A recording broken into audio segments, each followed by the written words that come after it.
La naissance de Superman, partie 2.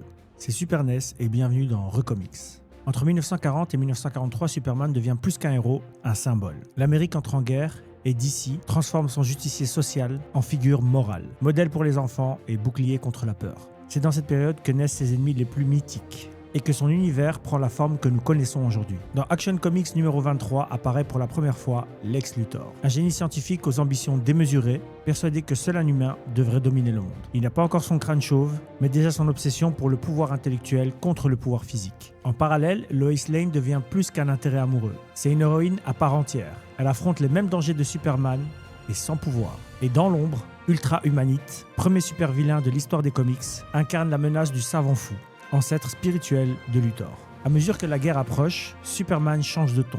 Il n'affronte plus seulement des criminels, il défend des valeurs. Dans Superman numéro 10 à Superman numéro 15, il combat l'injustice, la propagande et la corruption. Le personnage se transforme en figure morale universelle, un modèle pour les jeunes lecteurs, fort, honnête, mais surtout humain.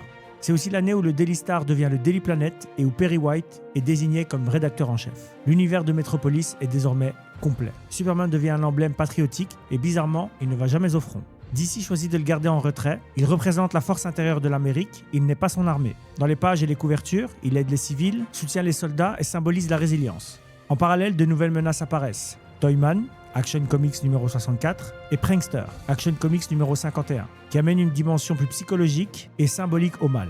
Superman n'affronte plus la violence brute, mais la ruse, le mensonge et la manipulation. Les quelques concepts fondateurs qui seront mis en avant à ce moment-là sont numéro 1, le héros moral non pas par la force mais par la sagesse. 2, l'idée du super vilain intellectuel né de Lex Luthor et Ultra Humanite. 3, la dimension patriotique et l'engagement symbolique. 4, l'univers complet de Metropolis, le Daily Planet, Lois Lane, Perry White et Jimmy Olsen. Et numéro 5, le héros observateur, garant de l'ordre moral plutôt que soldat. De 1940 à 1943, Superman devient un repère moral. Il n'est plus le héros du peuple, mais il est la conscience du monde. Dans un contexte de guerre, il représente la foi en l'humanité. Et c'est justement parce qu'il reste humain, même venu d'ailleurs, qu'il deviendra immortel. C'était Recomics, et ici, chaque détail compte.